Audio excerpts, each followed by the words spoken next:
افسوس جب طاہر القادری اس کمیشن عوامی تحریک منہاج القرآن عدل اور انصاف کی بات کرتا ہے اور ہر ایک کو یکساں اصول سمجھاتا ہے اور ایمانداری کی بات کرتا ہے تو پھر ان کے خلاف تہمتیں لگتی.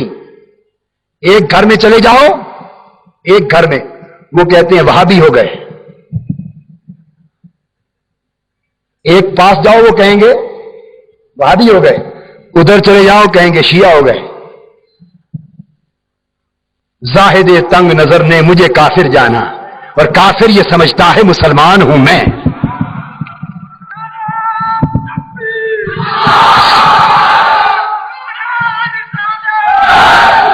ہمارا درد ہم نے بریلویت کریے صبح و شام اور زندگی کی دن اور زندگی کی راتیں, اور یہ جوانیاں اور یہ شب و روز نہ بریلویت کی نظر کر رہے ہیں, نہ دیوبندیت کی نظر کر رہے ہیں, نہ وہابیت کی نظر کر رہے ہیں, نہ اہل حدیثیت کی نظر کر رہے ہیں, نہ شیعیت کی نظر کر رہے ہیں. ارے یہ دھندے تمہیں مبارک, ہمیں تو فکر یہ ہے کہ مصطفیٰ کی امت سمجھ جائے, آقا کا دین اٹھ جائے, حضور کا دین زندہ ہو جائے, اسلام کا جھنڈا بلند ہو جائے, میرے آقا کی امت ایک جسم بن جائے, ایک جان بن جائے. رہ گیا میرا مسلک, مجھے میرے مسلک کے بیان اظہار میں کوئی خطہ نہیں. میں اہل سنت والجماعت حنفی المذہب ہوں, حضور غوث پاک اور اولیاء کرام کے در کا گدا ہوں, فقراء کے دروں کا جھاڑو دینے والا ہوں, اور سب سے بڑھ کر آقا دو جہاں کے گلیوں کا ادنا سے کتے کے تلوے چومنے والا. میرا تو مشرب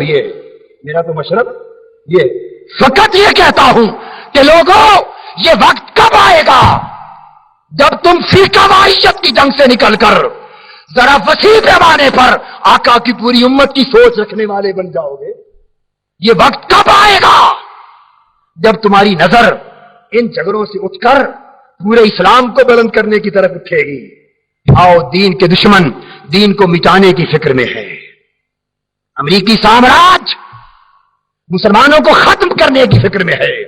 روسی سامراج, اسرائیلی سامراج اور ہندو سامراج اسلام کا شیرازہ منتشر کرنے کی فکر میں ہے. اور تم ابھی بھی سمجھنے اور ہوش کرنے کا نام نہیں لے رہے.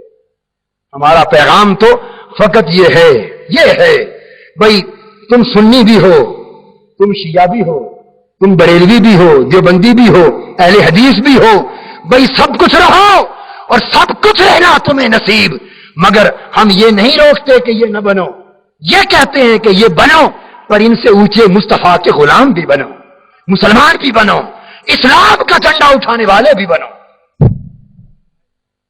یہ مسلک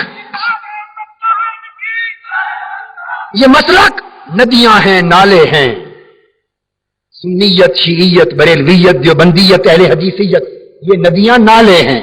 ندیاں جو اسلام کے دریا سے پھوٹ کر تمہاری فصلوں اور کھیتیوں کو سیراب کر رہے ہیں. اگر سارے کے سارے انہی ندیوں, نالوں اور نہروں کی حفاظت میں لگ گئے اور دریا کی فکر سب نے چھوڑ دی تو نادانو, اگر دریا ہی خشک ہو گیا تو تمہاری کھیتیوں کا پانی کہاں سے آئے گا؟ ہمارا فکر فقط یہ ہے, ہم تمہیں ندیوں, نالوں اور نہروں کی تقسیم سے نہیں روکتے, اس سے نہیں روکتے. فقط اتنا کہتے ہیں کہ کچھ اس دریا کا بھی خیال کرو جس اسلام کے سبب ہم سب کچھ ہے, اس اسلام کے سبب ہم سب کچھ ہیں. تو میں عرض کر رہا تھا کہ اسلام کا تحفظ اس بات کا متقاضی, دین کا تحفظ اس بات کا متقاضی ہے کہ اس ملک سے شان رسالت مآب, شان صحابہ اور شان اہل بیت کی گستاخی کے تصور کو کلیتاً ختم کر دیا جائے. ادب اور احترام.